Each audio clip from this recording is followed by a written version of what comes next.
up, YouTube? Welcome back for another video. We got a video on Len Bias. How good would Len Bias have been? Of course, if you guys don't know the backstory on this, but Len Bias was a very, very gifted young man playing basketball. I think he played for Maryland in college, and he got drafted by the Celtics. But tragic story about him. Tragic story about him being involved in drugs and stuff, and ended up overdosing and passed away. And which is it's real sad that happened because that dude, it's just crazy how that happened, man. Like, dude could have been a superstar in the league back in the day. But we're gonna get right to the video. Shout out to Johnny Arnett for the video, and shout out to Len Bias. May he keep resting in peace. I don't know why I'm getting tangled up in my words, but anyway, let's get into the video. Before we get into the video, I want to make a disclaimer. Obviously, it is impossible to know with complete certainty what kind of player Len Bias would have been. But I do think there's evidence that allows us to speculate, and that at the very least, we can make an educated guess on how good he would have been. So let's get into it. Len Kevin Bias. Most of you NBA fans are familiar with this young man's tragic story, but for those of you who are not, let me at least give you a quick recap. Bias was a We had the same basketball number too. I had the same number in high school, 34. And I had it for a good little while after high school, playing summer league and winter league basketball and stuff. Yeah. 6'8" small forward / power forward who played 4 years in college for the University of Maryland. Bias's game was filled with potential, and he was one of the best players in all of college basketball, as he was a 2-time ACC Player of the Year. Bias was also famously known to have epic battles in college with Michael Jordan, as they often appeared as equals in terms of talent and performance, or at least very close to it. Bias was a highly coveted prospect heading into the 1986 NBA Draft. Meanwhile, in the NBA, Magic Johnson's Lakers and Larry Bird's Celtics were the premier teams in the league. The Celtics went on to win the 1986 NBA championship, led by their stars Larry Bird, Kevin McHale, and Robert Parrish.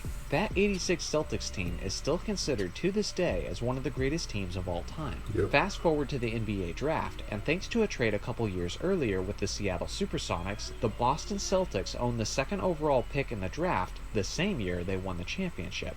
Cleveland had the first overall pick and needed a big man, so they selected the future All-Star center Brad Daugherty. So with the second pick, the Boston Celtics selected their exciting forward of the future, Len Bias.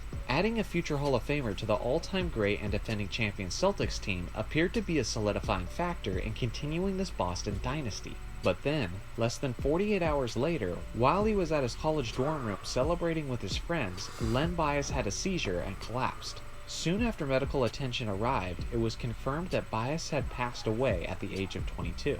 It was simply a coke overdose, making Len Bias the poster child of the NBA's terrible drug issues in the 1980s. Naturally, this tragedy has gone on to make Len Bias arguably the greatest what-if in NBA history. So now that we're all informed, let's get into the meat of this video. First off, let's talk about Bias's skills and establish what defined his game and what made him such a unique talent. As I mentioned earlier, Bias was a 6'8" wing who could switch between the 3 or 4 spot on the court. He was lean, but very muscular. Damn. As a 22-year-old, he hadn't fully grown into his man body yet, but he still appeared as if he was ready to bully grown men in the post once he hit the NBA. He was incredibly athletic with a remarkably high vertical leap, especially considering his size. Maybe his best quality was his beautiful and smooth mid-range jump shot. With his solid footwork, tall stature, long arms, and high 2-foot leap, his jump shots were extremely tough to contest. He was very efficient from the field as well, shooting about 54% over the course of his college career. That's good. He wasn't much of a playmaker or a facilitator, but his two great gifts were essentially his scoring and rebounding. These are the key aspects of his game that I want us to pay attention to. I spent a lot of time thinking about other players in basketball history who were similar to Bias in terms of their stature, strength, athleticism, position, their skill set, and even their numbers in college. Here's a few names I came up with: Dominique Wilkins, Larry Johnson, and Xavier McDaniel. Now let me make this clear before I continue. I think Bias would have been better than all of these guys, even Dominique, as great as he was. But what I'm doing is trying to get a basis to work from, looking at their college and pro statistics to give us kind of a general idea in what kind of a player we might be getting in Bias. All of these guys had varying degrees of great athleticism and strength, just like Bias. They were all pretty good scorers, who had an offensive style similar to Bias as well. Take a look at the numbers from each of these stars from their last season in college. They all clearly had high expectations too, based on the fact that they were all top 4 picks. Xavier was a monster in college. Damn. 27, 15, and 2. Damn. But Len Bias had a pretty good run too. Damn. It just what if that night hadn't happened in the draft. Notice their high scoring and rebounding numbers and also their lack of assists. Again, this is showing their similar tendencies. All of these players went on to be all-stars in the NBA, although Dominique was clearly on another level from the other two. In my opinion, Xavier McDaniel and Larry Johnson was Len Bias's floor. There's no way he wouldn't have been as good as these two players in the NBA, although like I said before, I think he likely would have been much better than both of them. The most comparable career I think he would have had would have been to Dominique Wilkins. Both great leapers, similar footwork, same height, same hot spots on the court, and so on. Remember how I said Bias had epic scoring battles with Michael Jordan in college while they played for Maryland and North Carolina? Well, you know who had epic scoring battles in the pros with Jordan? Dominique Wilkins. This is what I envision for Bias as a pro, like Dominique 2.0 on the offensive side of the ball, averaging 26 to 32 points per game in the prime of his career while accumulating 8 to 10 rebounds a game. But I said he would be better than Dominique, but that wasn't because of the offensive side of the court, but the defensive side.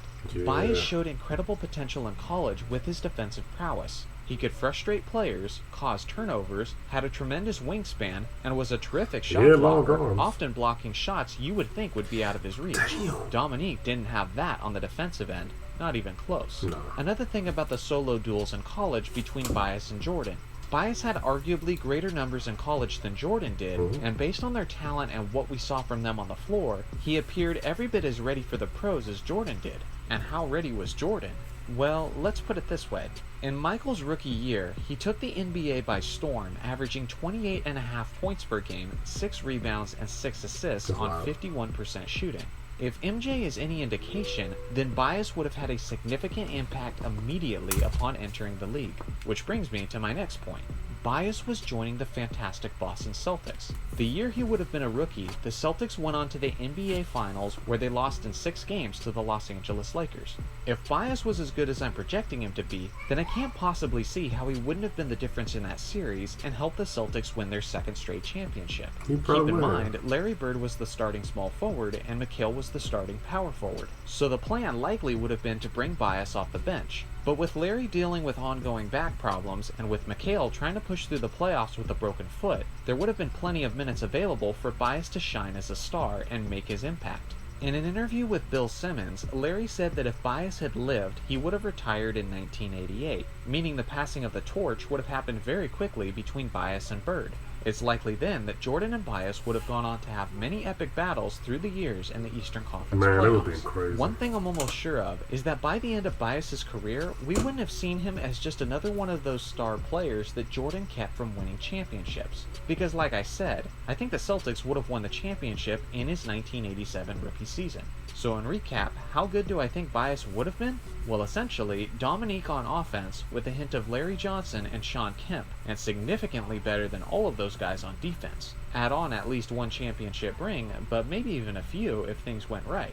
It's also important to keep in mind that he passed away from a coke overdose. If coke had continued to be an issue for him, it's possible that it could have screwed up his career even if he had lived. That has in fact happened with other great players in the NBA's history. But again, this is just my educated guess on the player he would have been. Let me know your educated guesses in the comments section. Thanks for watching as always, make sure to like and subscribe for more NBA content, and I'll see you guys in the next video. Man, just imagine if Len Bias hadn't have gotten involved with drugs like that and had overdose. And he got drafted by the Celtics with Larry Bird and Keith McHale. I think They had Dennis Johnson then, I think, Danny Ainge, Bill Walton, if he wasn't still with Portland Trailblazer. Man, they definitely probably would have won a championship that year if long as Len Bias and everybody else would have been healthy and played good basketball together and stuff. But and then imagine the matchup he would have had against Jordan in the league if he had played. That would have been wild too. They said, well, heard a guy say he had a better career in college than Jordan did. That's kind of crazy to think of, even though we've seen that Len Bias had a good career in college anyway. But to think that he had a better career than Jordan, that's wild. But just what if that night didn't happen? Dude probably would have been a superstar, all-star, would have been in the Hall of Fame. But unfortunately, that night happened, and I hate to see when players, not just NBA players, but like even college players, high school players, stuff like that, just get involved with stuff like that, be in the wrong place at the wrong time, and it messes up their whole career, their life, take their life or whatever. And it's just crazy, man. Just sad too. But yeah, shout out to Len Bias. May you rest in peace. And shout out to Johnny Arnett for the video. Yeah, give me your thoughts on this video about Len Bias in the comments down below. And see you guys next video. Make sure you subscribe if you're new. Peace.